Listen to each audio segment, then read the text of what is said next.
con el paso a paso de los BT21, pero les quería comentar que la plantilla tiene estas pequeñas piezas que son los ojitos y las naricitas.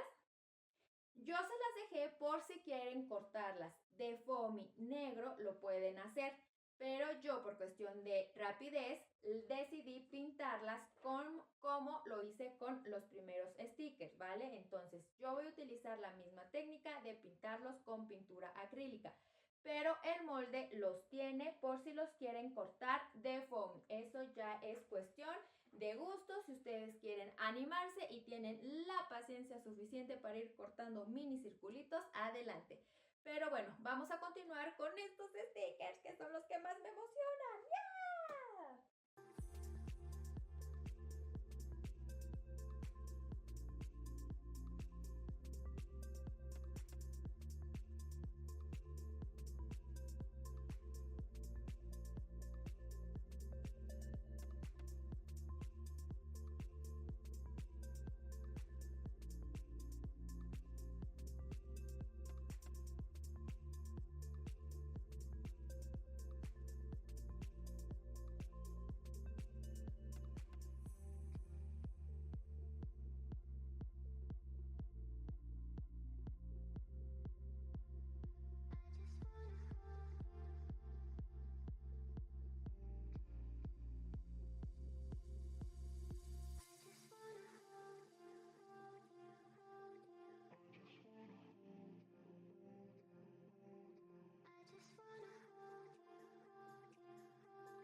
Resultado final de nuestros stickers. La verdad quedaron fantásticos. Si te animas a realizarlos, no olvides compartir conmigo la fotografía de todos ellos. A mí me va a gustar mucho verlos.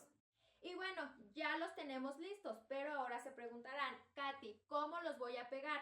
Porque no tienen pegol en la parte de atrás, no son calcomanías ni estampas, así que ¿cómo podemos pegarlos? Bueno, dependiendo la superficie donde los vayan a colocar.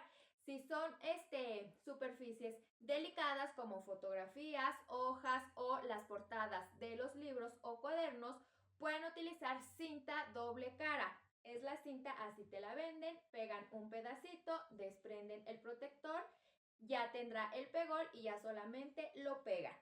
Si son en superficies más resistentes como las lapiceras, botes, los lápices, plumas, etcétera, pueden utilizar silicón frío o caliente, ¿vale? Entonces cualquiera de estos materiales les va a funcionar perfecto para pegar nuestros bonitos stickers que realizamos el día de hoy. Y bueno, eso sería todo por hoy. Muchas gracias por ver el tutorial completo. Recuerden que esto se llama Creatividad Sin Fin, que yo soy Katy y que ustedes y yo nos vemos muy pronto con otra manualidad. Bye bye.